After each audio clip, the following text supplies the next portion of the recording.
Iran के वज़ीर खारजा नाल राबता किया। ईरान के हमले की मजम्मत की। ईरान के हमले का सऊदी अरब विच इल्म होया। नायब वज़ीर आज़म इसहाक डार का इजहार ख्याल। आख्या ईरान साडा हमसाया ते मुसलमान भरा है। पाकिस्तान ने ईरान के हमले नूं आलमी कवानीन की खिलाफवर्जी करार दिता।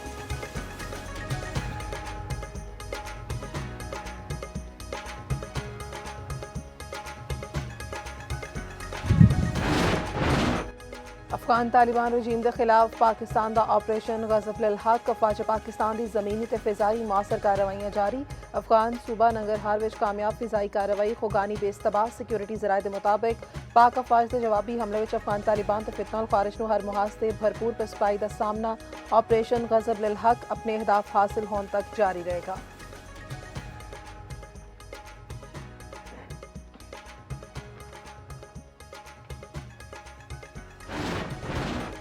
अफगान तालिबान ने कला सैफुल्ला नोशकी ते चमन इस्लाह विच 16 थावां ते ज़मीनी हमले किए। अफगान तालिबान ने 25 थावां ते पाक अफवाज के खिलाफ फायर रेड की कार्रवाइयां कीतियां। वज़ीर इतलात अताउल्ला तारड़ का ताज़ा तरीन बयान जारी। अता तारड़ ने आख्या कि सारियां थावां ते हमलियां नूं मौसर तौर पर पसपा कर दिता गया। अफगान तालिबान के 27 कारिंदे हलाक ते मुतादिद जख्मी। FC बलोचिस्तान नौता एक जवान शहीद ते 5 जख्मी। खैबर पख्तूनख्वा विच रात भर जारी कार्रवाइयां विच अफगान तालिबान के 40 कारिंदे हलाक।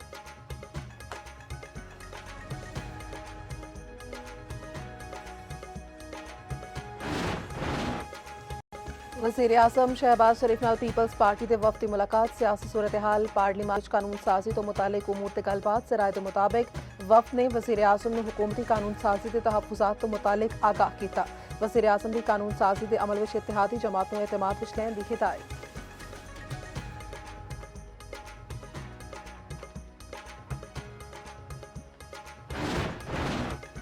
ईरान के खलीजी मुल्कों में अमरीकी अहदाफ ते हमले। सऊदी दारुल हुकूमत रियाद में अमरीकी सिफारतखाने ते ड्रोन हमला। 2 ड्रोन टकराने नाल इमारत में अग भड़क उठी। कोई जानी नुकसान नहीं होया। इमारत जुज़वी मुतासिर हुई। रियाद ते अलखरज शहर के नेड़े 8 ड्रोन तबाह कर दिए गए। अमाराती वजारत दिफा का कहना है कि रियाद में अमरीकी सिफारतखाना बंद कर दिया गया। ईरान का सऊदी तेल तनसीबात ते हमले तो इजहार ला ताल्लुकी। ईरानी नायब वज़ीर खारजा माजिद तख्त रवांची का अमरीकी टीवी इंटरव्यू। आखिर सऊदी अरब की तेल तनसीबात ते हमला ईरान ने नहीं किया।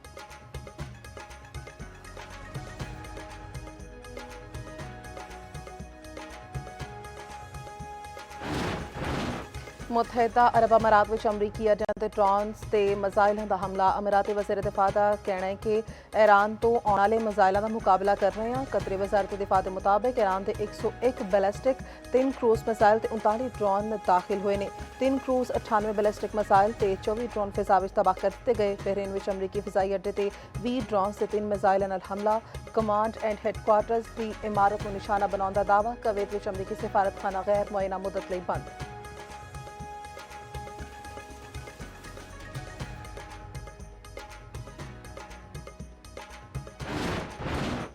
ट्रंप ने ईरान ते वड्डे हमलियां का ऐलान कर दिता। आख्या रियाद विच अमरीकी सिफारतखाने ते हमले का रद्द-ए-अमल छेती दिखाई देगा। रद्द-ए-अमल विच अमरीकी फौजों की हलाकत का भी बदला शामिल होएगा।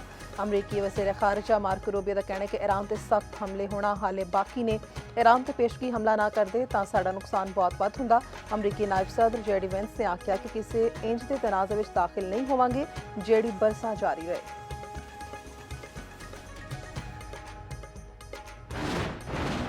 इसराइल दे ईरान ते रात गए नवे हमले। इसराइली हमले विच पाकिस्तान इनकलाब के 5 अरकान शहीद। तेहरान विच ईरानी टीवी हैडक्वार्टर्स से कार्रवाई का दावा।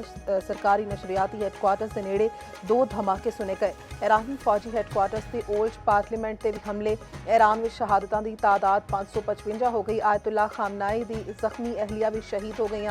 मिनाफ विच इजरायली अमरीकी फिजाई हमले में शहीद 160 ईरानी तालिबात की नमाज जनाजा अदा।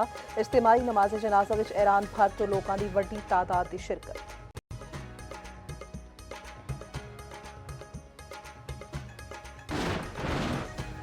ईरान का इजरायली वज़ीर आज़म नेतन्याहू के दफ्तर से भी हमला। इजरायली फिजाई हैडक्वार्टर्स को निशाना बनाने का भी दावा। फार्स न्यूज़ एजेंसी के मुताबिक दोनों हमलों में खैबर मिसाइल इस्तेमाल किए गए। लेबनान तो हिजबुल्लाह का शुमाइल इसराइल विच रमात डेविड एयरबेस से हमला।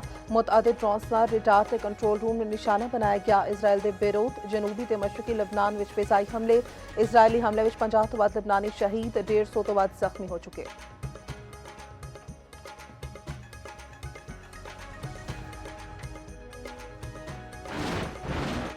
ਤੇ ਪੀਐਸਐਲ ਦਾ ਪਹਿਲਾ ਮੈਚ ਲਾਹੌਰ ਵਿੱਚ ਹੋਏਗਾ। ਇਫਤਿਤਾਹੀ ਤਕਰੀਬ ਵੀ ਲਾਹੌਰ ਵਿੱਚ ਹੋਏਗੀ। ਸੀਈਓ ਪੀਐਸਐਲ ਸਲਮਾਨ ਨਸੀਰ ਦਾ ਕਹਿਣਾ ਹੈ ਕਿ 26 ਮਾਰਚ ਨੂੰ ਹੈਦਰਾਬਾਦ ਕਿੰਗਸਮੈਨ ਤੇ ਲਾਹੌਰ ਕਲੰਦਰਸ ਮੱਦੇ ਮੁਕਾਬਲ ਹੋਣਗੇ। ਪੀਐਸਐਲ ਦੀ ਤਿਆਰੀਆਂ ਜ਼ੋਰੋ ਸ਼ੋਰ ਨਾਲ ਜਾਰੀ।